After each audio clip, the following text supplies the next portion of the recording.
everyone. Please come on in and take your seats. I want to begin by congratulating you. Because you are the people who remembered to turn your clocks ahead. Give yourselves a hand. Well done. Well done. I almost forgot to do this. If Amanda hadn't said something last night, you'd be here without me. It'd be an interesting service. I don't know what we would do, but I'm Reverend Mary Murray Shelton. I am the community spiritual leader here at Golden Gate Center for Spiritual Living. I'm delighted to welcome you, and those of you who are here with us online this morning as well. Thank you for being here with us as part of our online congregation. This is a community that believes in the divine presence in every single person all the time and in all that is. So you are here by divine appointment, and thank you for keeping your appointment. This is what we do at the beginning of the service. We take some time to make sure that everybody gets welcomed. So please take a moment now to get up and walk around and say hello. Introduce yourselves to those you don't know and welcome anybody you haven't seen in a while.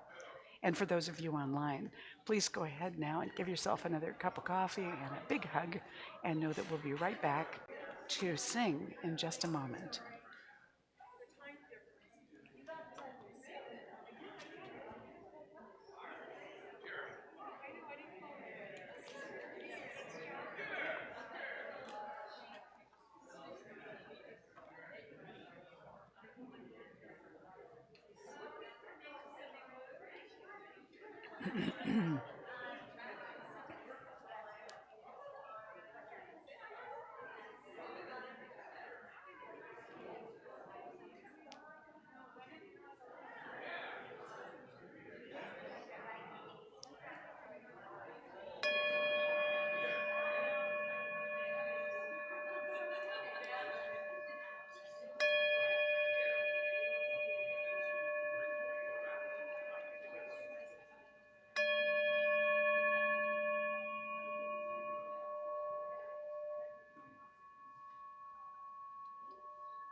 So before we go on too far this morning, I want to let you know we have a get well card for Ann Langell back on the activity table back here. If you know Ann, please sign the card for her. She dislocated her shoulder and she's all strapped up and healing, but she's getting kind of lonely. So we thought a card would be a good idea. So please stop back at the activity table so you can wish her well. That would be just great. And I also want to especially welcome, before we go any further, Reverend Jerry Federley and his board president, Alex, from the Vallejo Center for Spiritual Living. You're our guests here this morning. Glad to have you with us. So our musician this morning is Amy Steinberg. Amy, as you know, is a Pazzi award-winning singer-songwriter and storyteller. She moved with her family from Boston to Florida when she was a little girl and started studying music and theater at age 4. So apparently they weren't assuming she was going to be an attorney. She's currently based in Asheville, North Carolina, where she is the creatrix of the House of Love and Light, which is an online spiritual community. And so, as usual, we're happy to have Amy with us here this morning, and she's going to be doing 2 songs, for the opening and closing that are songs we have sung with her before. So please stand and join us right now in the opening song, opening up in Sweet Surrender. Good morning, Golden Gate. It's me, Amy Steinberg. I'm so happy to be with you. I took a break from painting my ladies to come be with you, to make these videos for you. I wish I could be there in person, maybe someday. We're going to start with opening up in Sweet Surrender. I am opening up in sweet surrender to the luminous love light of the One. I am opening up in sweet surrender to the luminous love light of the One. I am opening. I am opening. I am opening. I am opening. It's easy. Sing it with me. I am opening up in sweet surrender to the luminous love light of the One. I am opening up in sweet surrender to the luminous love light of the one. I am opening.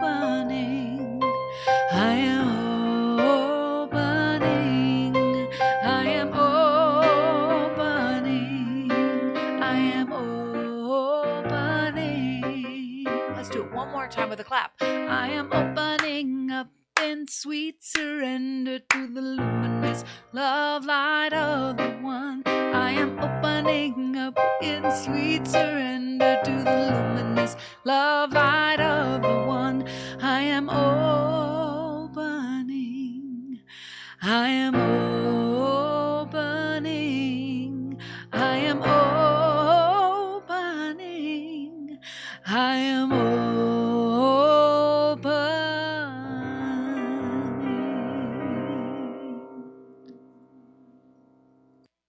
You may be seated. Yeah, she deserves a little hand there too. Very good. So now we're going to go ahead and silence cell phones so they won't interrupt anything in the service this morning, and prepare to turn within so that we join together inwardly in consciousness now that we've done the outside tuning. So our morning prayer practitioner, Leslie Giannetti, will come up now to pray us in.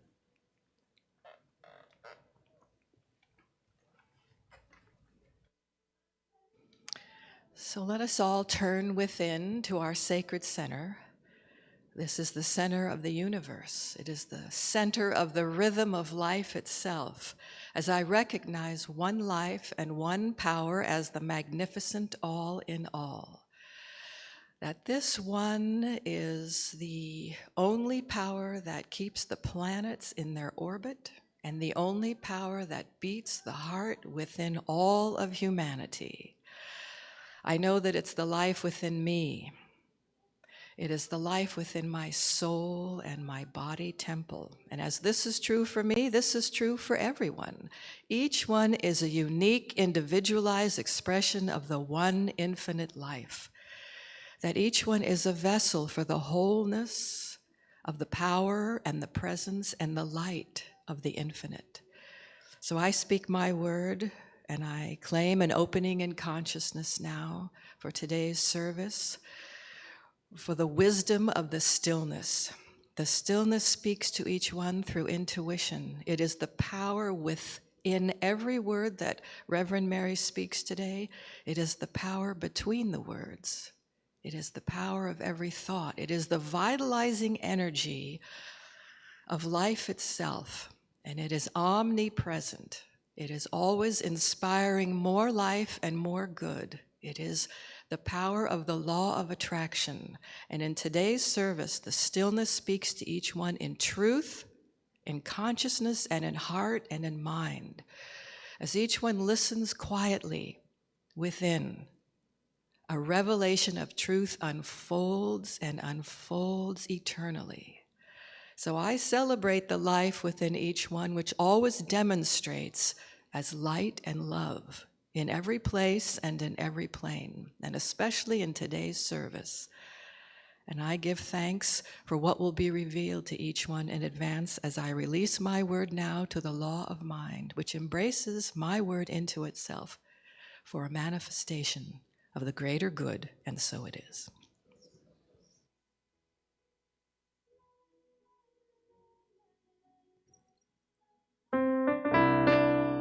This is a song of mine called Grace.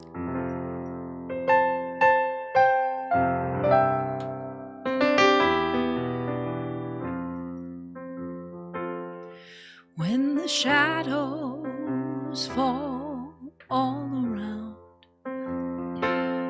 and the day disappears without a trace, when the blackness of night drops down, I call on grace, grace, grace. When the lonely is too much to bear and the world feels like a cage, and when nothing is easy or fair, I call on grace, grace, And this life can make you wonder the meaning of it all. And it feels just like you're going under when you fall, fall, fall, fall into the hands of hope, the hands of faith, the hands of peaceful breathe. Grace,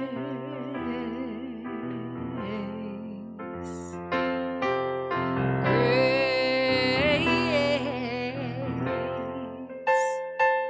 and at the bottom of autumn's wave, the trees shed their leaves, leaving space, and that emptiness frees up a place where we can call on grace, grace, grace. And this life can make you wonder the meaning of it all.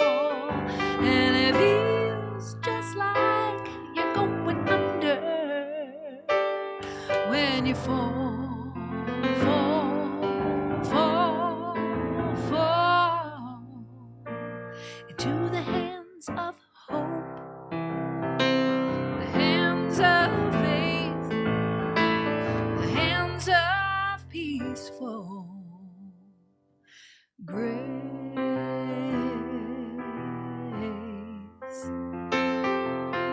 grace,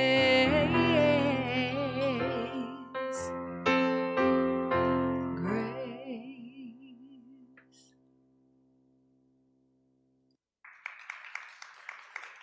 Thank you, Amy.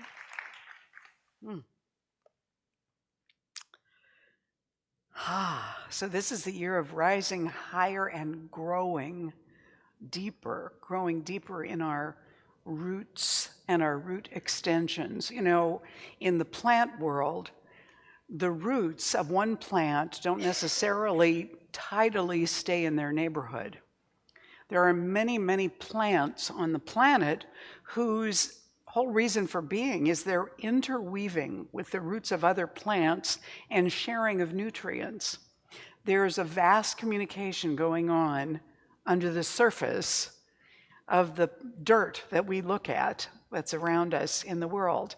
And maybe that's a good message, a good learning metaphor for us as human beings who seem to look like we're separate and our roots are not all interwoven.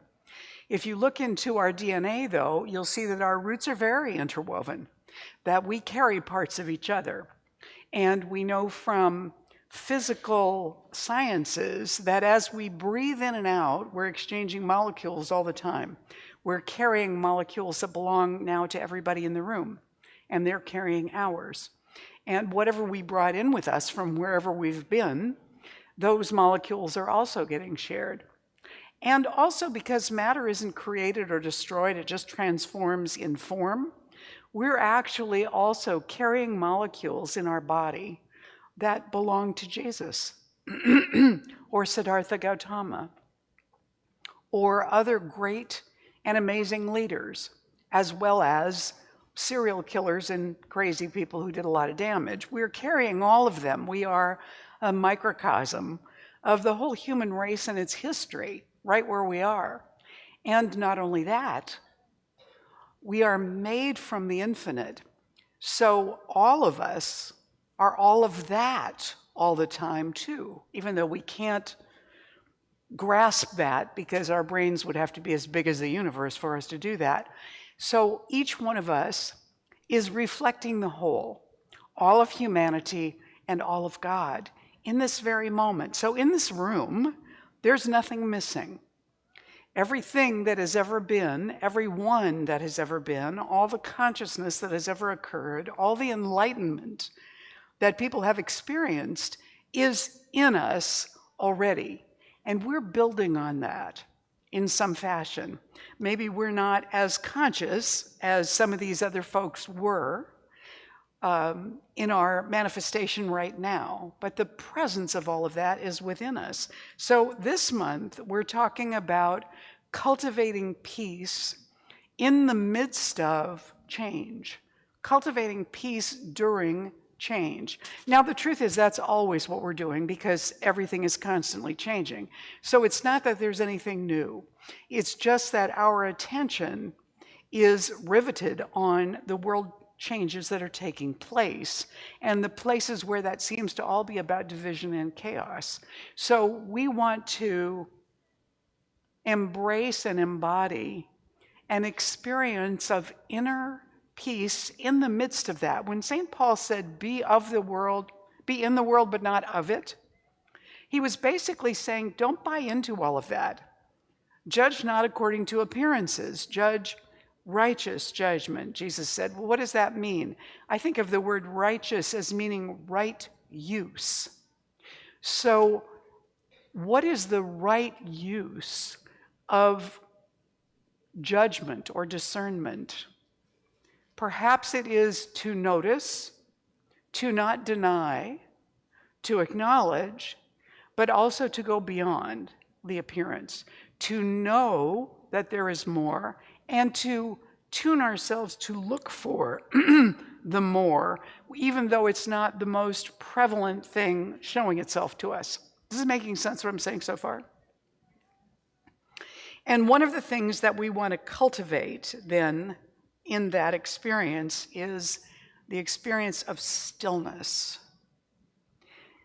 Now, I'm an extrovert, and I would say that in general, there hasn't been a lot of stillness in my life. Like, it wasn't something I immediately gravitated to.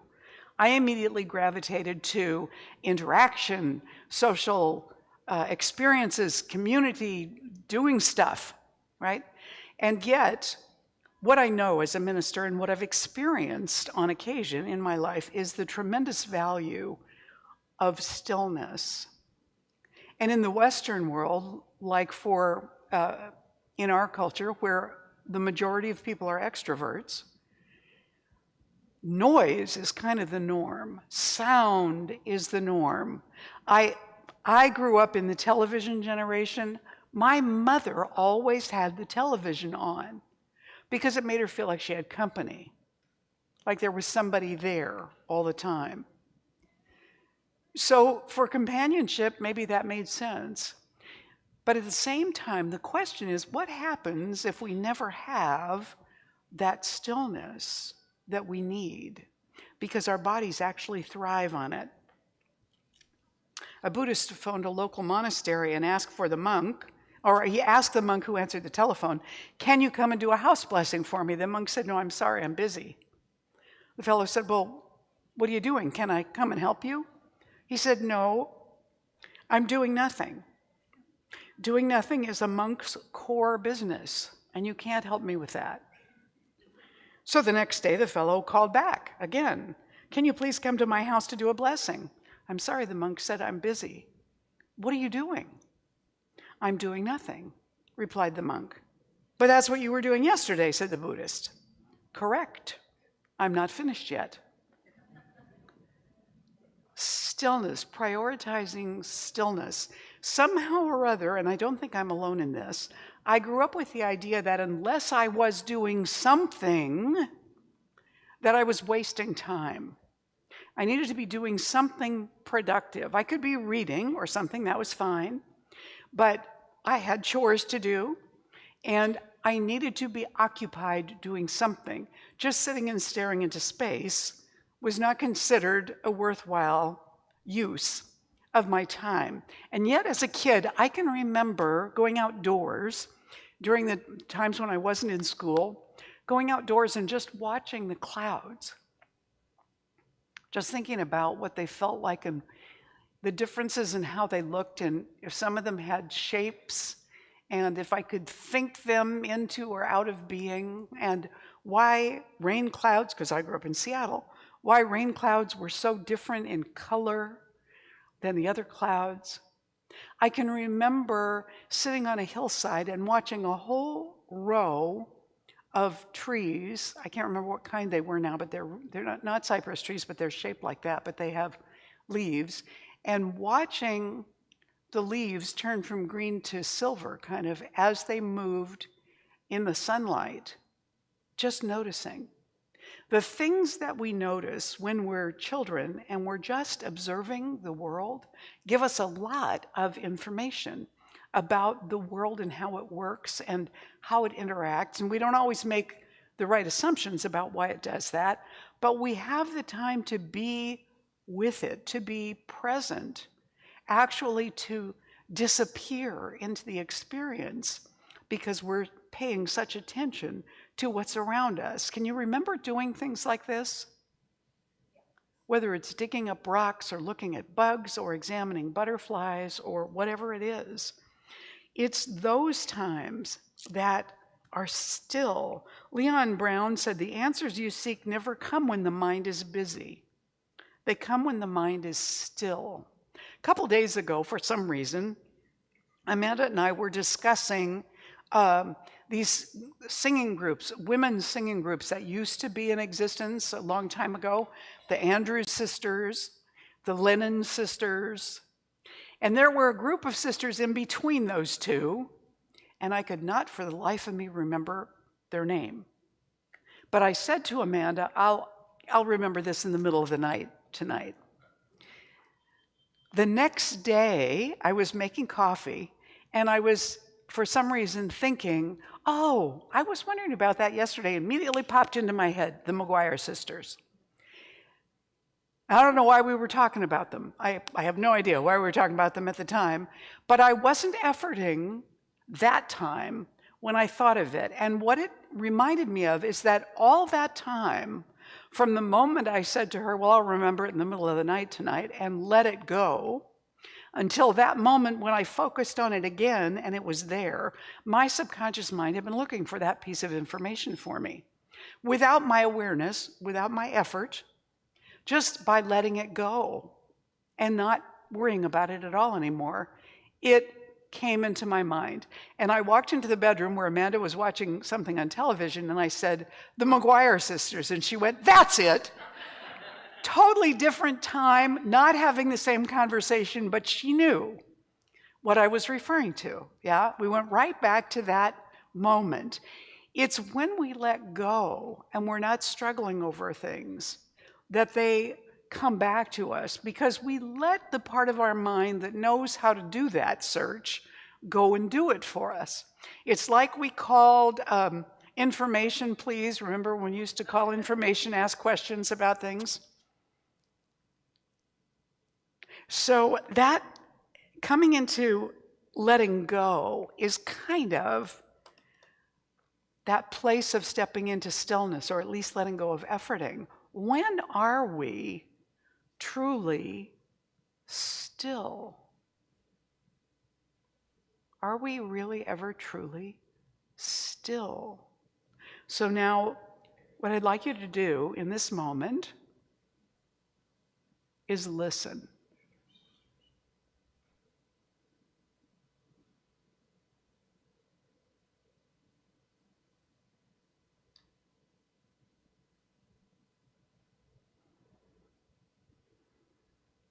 And now, just look around.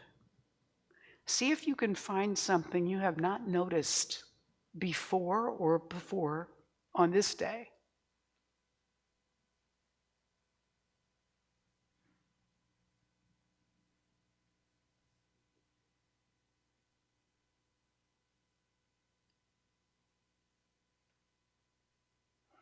When we take a moment to bring the presence of our attention to something,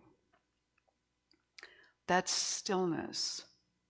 When we sit just to pay attention to our breathing, we're entering into stillness. And what that is an invitation to the universe to bring us an abundance of information, an abundance of guidance of things that we have forgotten but have been searching for.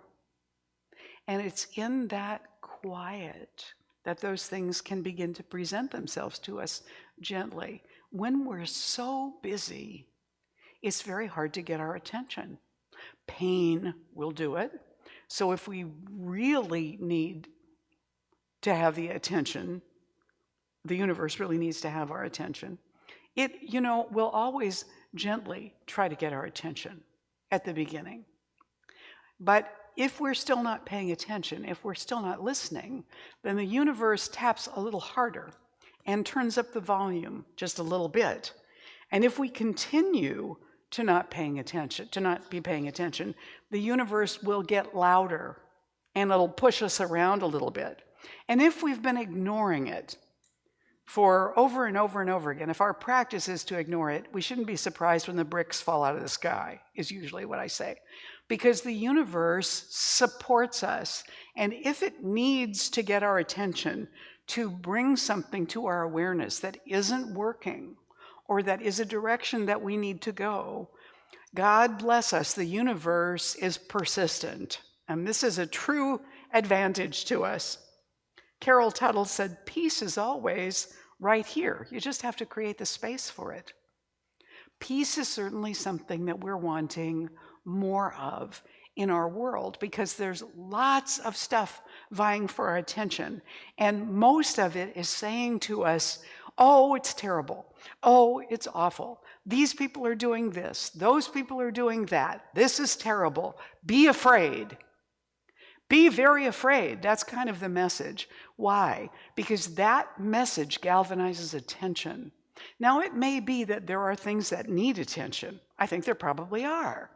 But being afraid of them is not necessarily going to move us in any direction that we would like to go in as a community or as a country or as a world. Wayne Dyer said once, everything that's created comes out of silence. Your thoughts emerge from the nothingness of silence. Your words come out of this void. Your very essence emerged from emptiness. All creativity requires some stillness. If you're an artist, like Jet, who's sketching away while I'm talking, if you're an artist, then the time in which you are expressing through that art puts your mind in a certain state, in a certain receptive place that isn't doing the linear thing so much. Because that's a place where you can enter in and follow the intuitive guidance that's happening as you're doing whatever it is. When I was in theater, one of the things that we had to be aware of was that every time we performed, no matter how many performances were scheduled, every time we performed, it had to be the first time for us. This is the first time this has ever happened. So you might find that you responded to a line that another actor said to you differently than you had before. Not by ad-libbing, you're still saying your line, but suddenly you have an idea, a brainstorm about what this is really about, this exchange, what you're saying. It's different than what you thought before. And that comes out. So even somebody that went to every performance would never see the same performance twice. It would always be as if it were for the first time. Is it difficult for us to get still? How many of you find it difficult to get still? Handful, yeah. And maybe almost the same number of you that don't find it difficult to get still. So for those of us that find it difficult to get still, part of that is overfilling our lives with stuff. I've said to you before, I remember when I was in high school, my aunt looking at my calendar on the wall where I had written down when I had drill team practice and when I had rehearsals for plays and when I had meetings and this and that. And she said to me, honey, you're burning the candle at both ends. And I thought, yes, I am, and I love it. Because that was just me, all this stuff to look forward to and do and plan and be involved in. Yeah, an overfull calendar makes it difficult to have times of stillness and silence. And if you're one who has challenges with stillness, you might, like me, sometimes avoid stillness. Why do we do that? Why do we avoid it? We might think we're going to be bored. We might think the mind never stills down anyway, so what's the point? We might, underneath all that, be afraid of actually encountering our own thoughts, our own feelings, our own beliefs. And so we just keep busy, look over here, yada, yada, yada, yada, yada. Or when something is threatening to arise, la, la, la, la, la, la, la, la. I didn't hear that, I didn't see that, I didn't know that. There's a kind of noise pollution that goes on, not just in our heads, but in our world. Imagine a place where it really is silent. Imagine a place where you don't hear the sounds of traffic and you don't hear the sounds of lawnmowers and you don't hear the sounds of people in conversation and talking to each other. What you might hear instead is just waves lapping on the shore, or air moving in the trees, or bird song, or frogs or crickets, but nothing else. Do you know, during the COVID lockdown, when the world stopped for a while, wow, did plant and animal life start to flourish? It quickly started to reclaim itself everywhere. And we were living in a time of greater silence, partly because we weren't going out and doing stuff with each other so much. The whole world got quieter. And there was, in a sense, a restfulness to that, even while we were being so cautious as not to catch anything from each other or not to infect each other with anything. There was this stillness that kind of came over things where everything got a little quieter, and it was restful to the soul to be able to have that experience. And it was clear that the world benefited from that. When we become still, we become a little more mindful, a little more self-aware. There's a song that Rabbi David Zeller sang probably 40 years ago that was, the lyrics are, return again, return again, return again to the land of your soul. Return to what you are. Return to where you are. Return to who you are, born and reborn again. And he would sing that song over and over again, like a chant. And there was something about it that was very calming, very soothing. Come back again to the stillness. Come back again to the silence. The Tao Te Ching says, empty yourself of everything. Let the mind become still. The 10,000 things rise and fall while the self watches their return. They grow and flourish and then return to the source. Returning to the source is stillness, which is the way of nature. So it's essentially built into us, that silence, that stillness, that we have a hunger for it, even in the times when we resist it and push against it. Ernest Holmes, our founder, wrote, "It is not just in religious adoration, but in the stillness of our own heart that God speaks." The voice is always there. You know, we talk about the still small voice inside. That's the voice of God. It doesn't compete.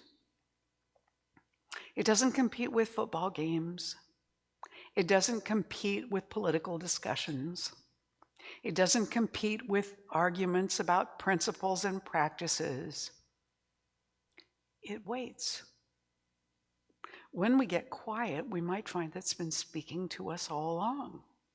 We just weren't quiet enough to hear it. We just weren't listening. Rumi says silence is the language of God.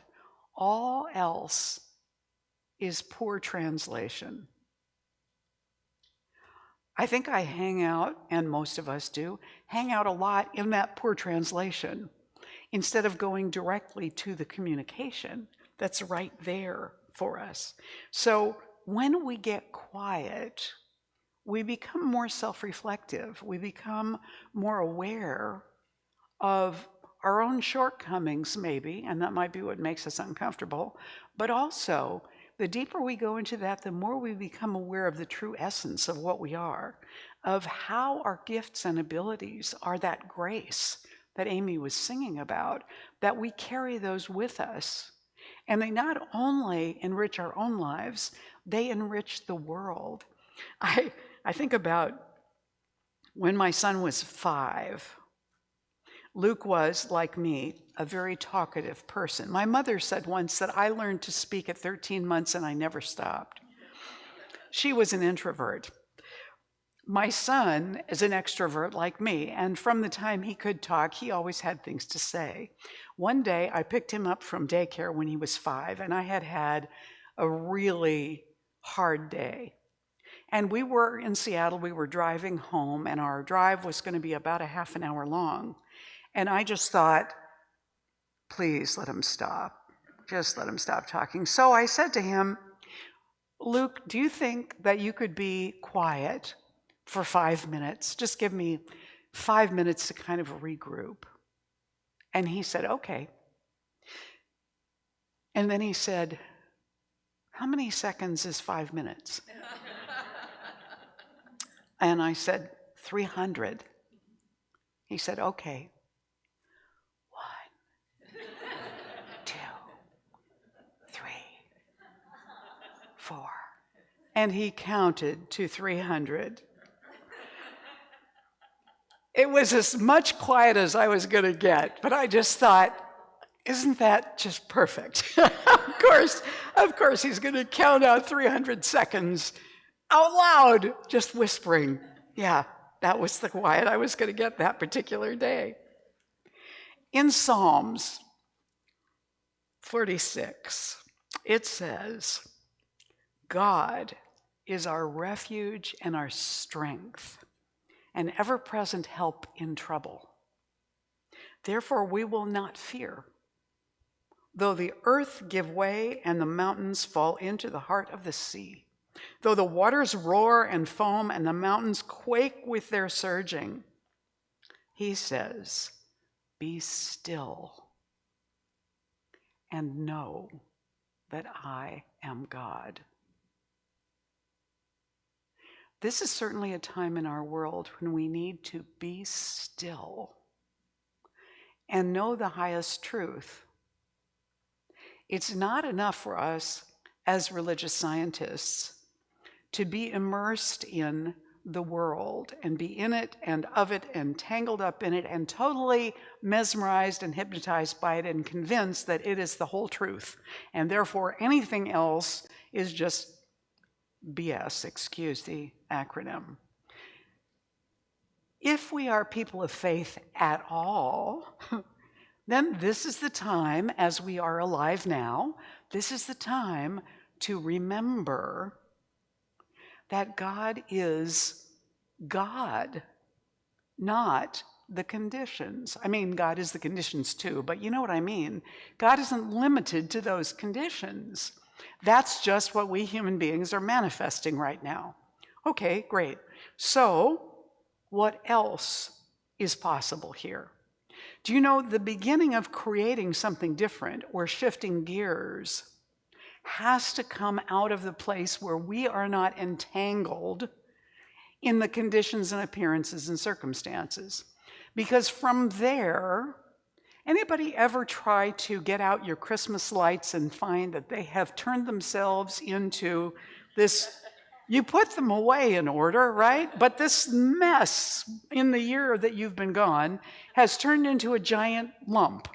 And there's always the joke about the fellow who spends a lot of time trying to untangle these and finally just takes the whole lump and throws it at the Christmas tree because it's too much work and it's too convoluted and it's too difficult and takes too much time.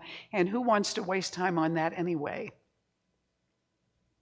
If we get quiet and we just take on what's in front of us and look at it and move it a little at a time, when we invest that time, you can get the whole thing untangled. You might need help, but you can get the whole thing untangled eventually.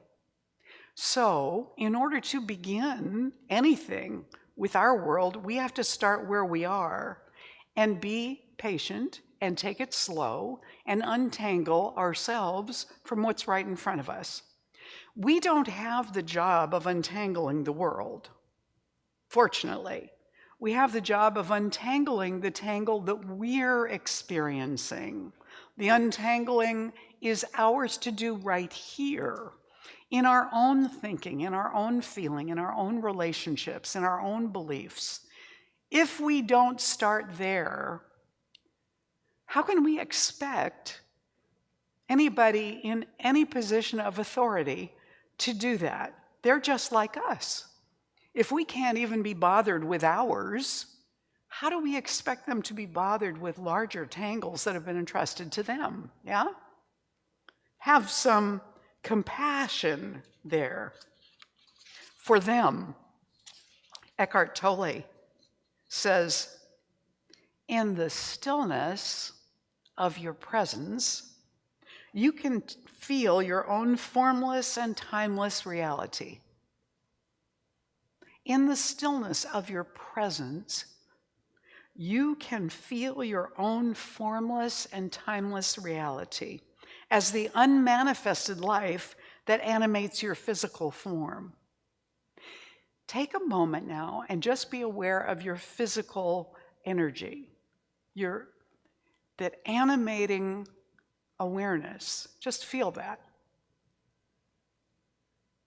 Just breathe into that. You're here. Now, if you didn't know your name, you would still be here.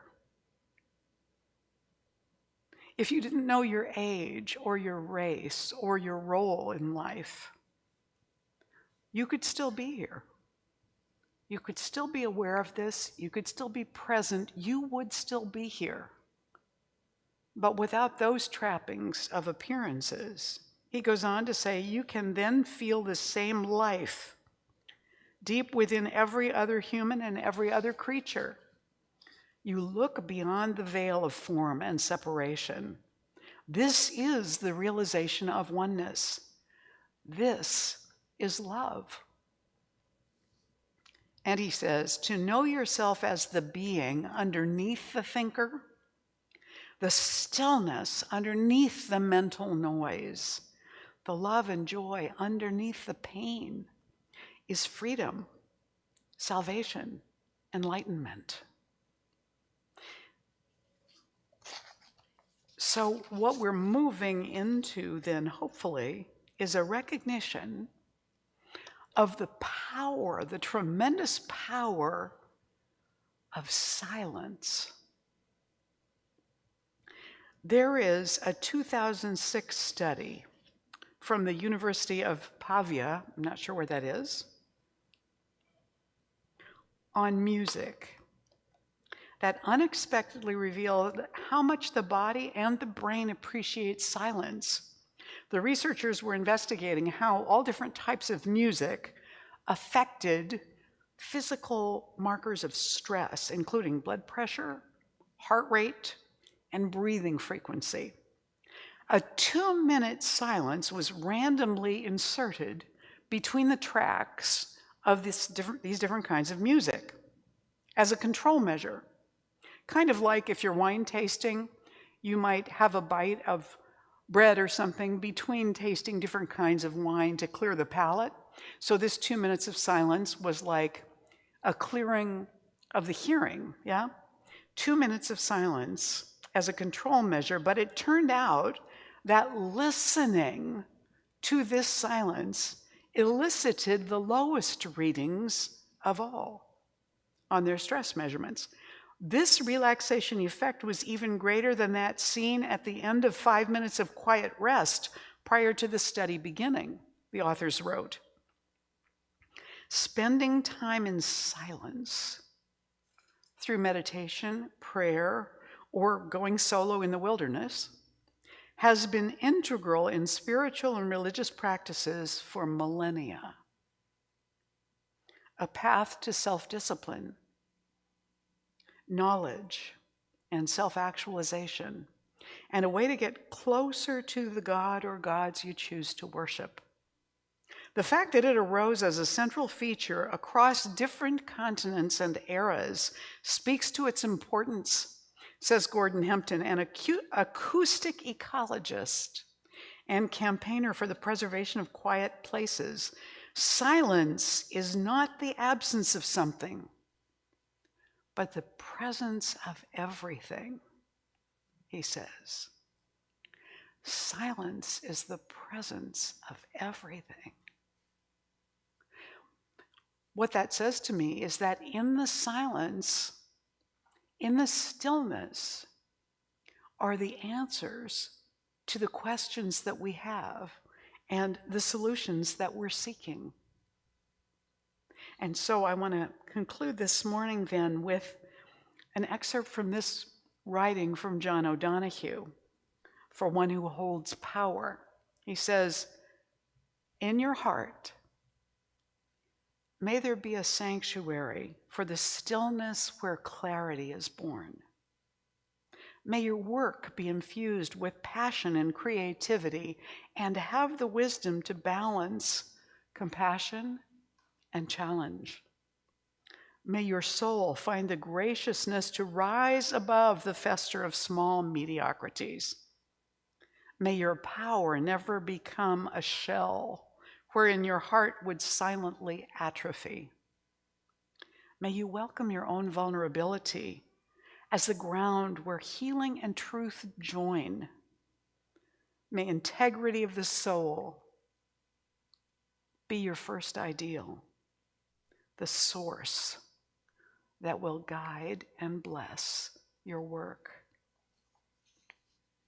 Yes, silence is not the absence of something, but the presence of everything. Breathe in the silence.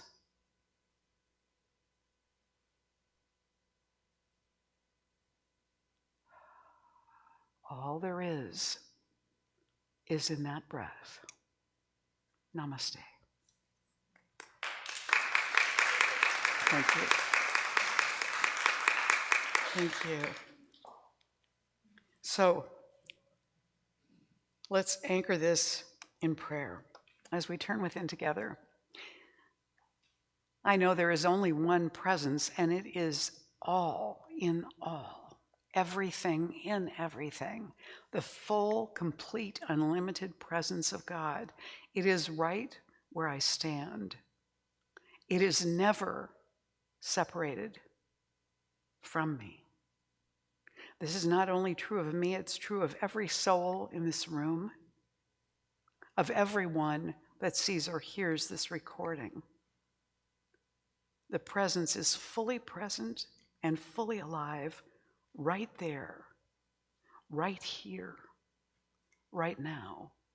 And in this presence, there was a profoundness of all that I need to know, all that any one of us needs to know in guidance. It is here now. I see us opening our minds and hearts to that presence, to that guidance and wisdom, to that intuition for our own lives, for our next steps, for our next thought, our next feeling, our next self-reflective awareness, and that in that presence, the all reveals itself as tremendous peace, letting go, opening, and receiving all the good that Spirit has for us right now. I give thanks for the vulnerability, for the willingness, for the listening and the stillness that are always right here, and for the activity of the creative law of mind and spirit acting upon this prayer in this moment and revealing it as the deepest truth right now, all around and within us. I celebrate this truth. I celebrate this moment and this stillness. So I let this prayer go into that creative law of mind and spirit. I simply let it be so.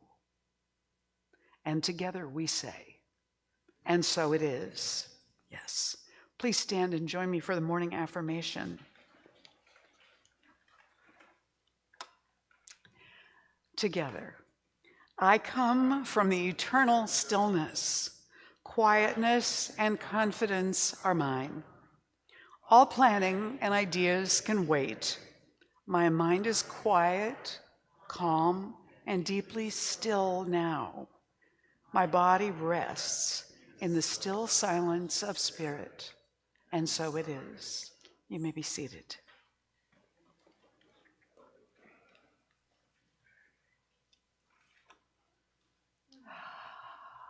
Would the ushers please come forward?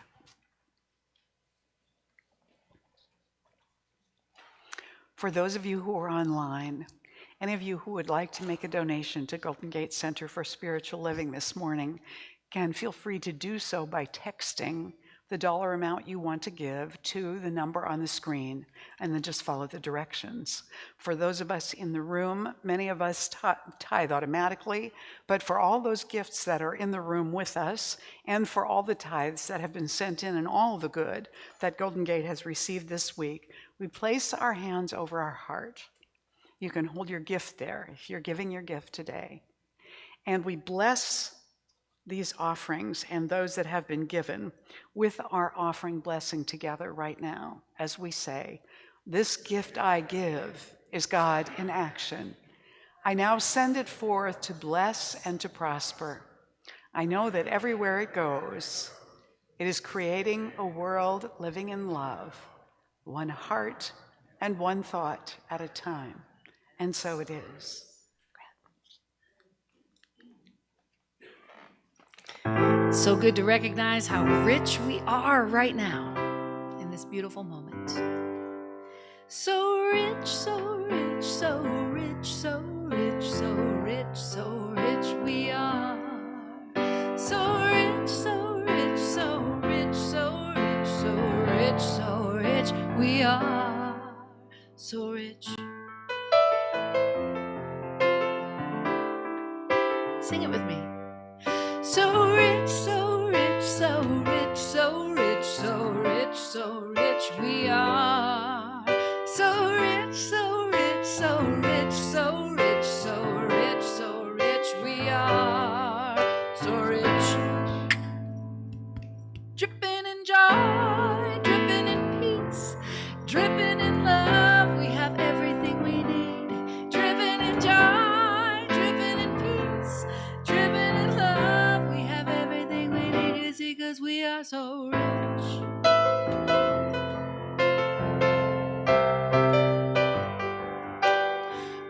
Attitude spilling on my veins, digging on the decadence, goodness reigns. Queen bee on the throne of ease, rich with infinite potentialities. We think money has value. Listen, it's paper, metal, electronic transmission. We give what we give. We are unique, we breathe. Cannot just give, cannot just receive. There's a law of circulation. Money secondary. You have an essence only you can carry. As I advance on my journey, I see there is a power for good and it can use me, yeah. Yeah. Sing it with me. So rich, so rich, so rich, so rich, so rich, so rich we are. So rich, so rich, so rich, so rich, so rich, so rich. Dripping, dripping in joy, dripping in peace, dripping in love. We have everything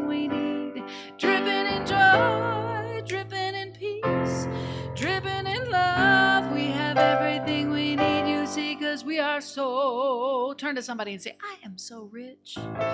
Say, I am so rich. Say, you are so rich. Rich in love, rich in beauty, rich in joy, rich in peace, rich in strength, rich in resilience, rich in stillness and peace and joy.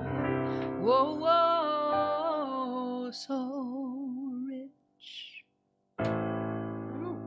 All right, Amy. Thank you, girl.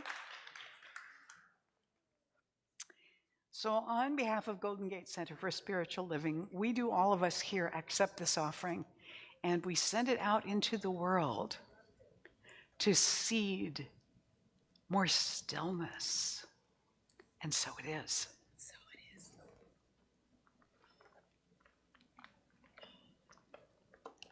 If you happen to be here with us for the first time today, I want to direct your attention to the table behind this section over here. One of our practitioners, Galen Cooper, is standing back there. That table is filled with handouts that are available to take, magazines, flyers, all kinds of stuff. Feel free to take any of those you like, but make sure you get yourself a welcome packet. All right, inside the welcome packet is a blue card. If you fill that out and give it back to Galen, she's going to give you a little book as our thank you for being here with us today, called Nourishing Thoughts. And that's also our sneaky invitation to you to come back, because every time you pick up that little book for inspiration, you'll remember us and maybe want to come back and get to know us as we would like to get to know you. Also, I want to take a moment to thank everybody that made this service happen this morning by setting everything up, because this room doesn't have anything in it when we come in the morning except sparkle lights. Everything else gets put up. So I want to acknowledge all of those that are involved in creating the morning for us. So let's do that. Yes. Many thanks. So the wildflower hike is coming up tomorrow.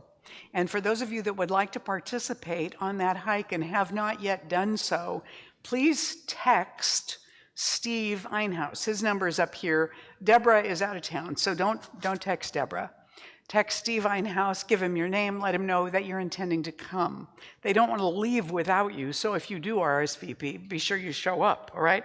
At 10 o'clock tomorrow at Mount Burdell, and the information is in your bulletin and up on the screen about where to park and what time to be there and all of that. So please jump in. There will be more wildflower spring hikes. This is just the first one. All right. Also, we invite you to step into sacred service in a number of different ways, and I'm going to share some of them with you. So our next session to serve at the San Francisco Marin Food Bank is coming up on April 8th. The one for this month is happening Tuesday, so it's too late to get on that team. But you can get on the team for April by texting or emailing your information to Ellen Nicosia. And Ellen is on the team, I think, in the kitchen today or something, or where is she? She's in the kitchen, yes. Yeah, look for Ellen, ask people who Ellen is, they'll point you to her, and she can tell you all about participating and signing up for the food bank. Also, you can sign up to provide some of the Sunday snacks once a month, just once, one Sunday out of each of the next few months. That's it. Talk to Paula Yu, who's standing back here at the activity table after the service, and she can tell you about the snacks and how to sign up for those. And Karen isn't here today, but you'll notice that every week we have a lovely altar here. Now, the altar is always done by volunteers. And the altar team is looking to welcome a few new people to participate in the rotation. You can either sign up for a particular Sunday that you'd like each month, if it's available, or you can pick a particular date that you would really like to do the altar, and the regulars will step aside and let you do that. So look at the table back here for the altar sign-up sheet and just consider doing that. This one was done by our practitioner of the day, Leslie Giannetti. Yeah, Leslie, thank you. She's right here in front. Also, talk to Paula Yu if you're interested in participating as an usher and greeter. These are the folks that give you your bulletin when you come in on Sunday and welcome you. They're the ones who make sure that the snacks are out and then get cleaned up. They're the ones that receive the offering and are here for the blessing and so on. And they serve one Sunday a month. And we've got some teams right now that are getting thin. So we'd love to welcome some new people. You can ask Paula about that, and she can let you know all the details about it as well. And want to let you know that our annual meeting is coming up this month on the 23rd. And on that Sunday, Bodhi Sechko is going to be our musician during the service as well. So you'll want to be there for the whole morning that day. And of course, members will need to sign in for the meeting, but we will be serving a light lunch for everybody who's staying for the meeting. And if you're not an official member, you're still welcome to attend. You just can't vote, but you're welcome to be here for all of it. It will be also live streamed on Zoom for those that are not in the area and want to attend. So look in the Sunday bulletin or in the regular newsletter that comes out, and the link will be in that. And also, members will get an extra email with that link and information before that date. Lastly, the visioning class is going to begin on April 17th with Leslie Giannetti and Karen Frost, who are two of our licensed practitioners here at Golden Gate. And Karen is also our Leadership Council president, so she's juggling a number of hats. You can sign up over at the information table if you're interested, and please talk to Leslie this morning. And you also got a half-sheet flyer about the class, so you can look and find out more about that particular course and talk to Leslie. If you've taken Foundations class, you are eligible to take Visioning. And now I'd like to invite the practitioners to surround the room. And I want to encourage all of you to take advantage of the, hang on a second over here. I want you to take advantage of the practitioner table after the service. Deborah will be available to pray with you. Just go over there. If she's not there at the moment, she'll be right back. And she'll take you to a private place back here for prayer. Cindy Lou, what did you want to say? We also have Leslie's Wednesday conversation coming. Yes. If anybody's interested. Yes. On the 12th of this month, the faith sharing group that meets for coffee is going to be getting together, and I believe that information is also in your Sunday bulletin, and you can sign up at the back table if you'd like to participate or you think that you would be going to that. All right, so these practitioners and I are going to pray right now, but we're going to do it differently than we usually do. We're all going to pray silently. And you, in this silent chamber of prayer, your job is to tune into the vibration of that prayer for your highest good, to let that settle in your soul, even though you're not hearing it with your ears. So we turn within.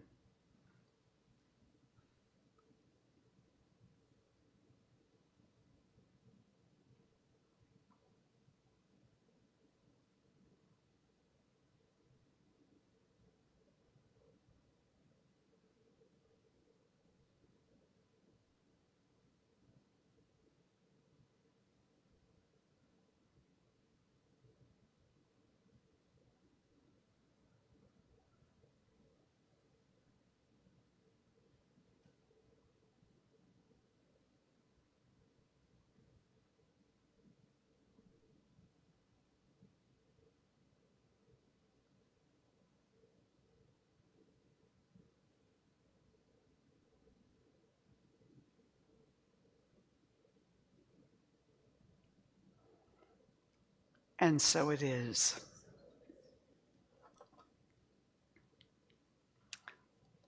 Please stand and join us for the closing blessing and the closing song now.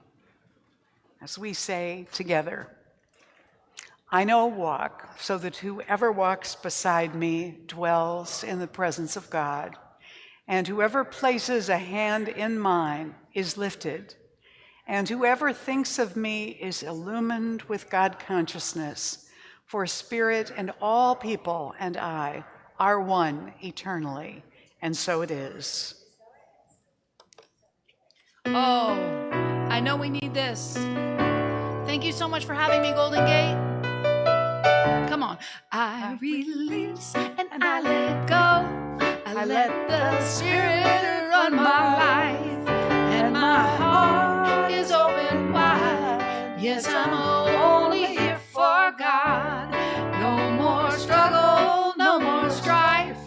With my faith, I see the light. I am free in the Spirit. Yes, I'm only here for God. Come on. I release and I let go. I let the Spirit run my life, and my heart is open wide. Yes, I'm only here for God. No more struggle, no more strife. With my faith, I see the light. I am free in the Spirit. Yes, I'm only here for God. Yes, I am only here for God. Yes, I am only here for God. As God, do ya? Namaste.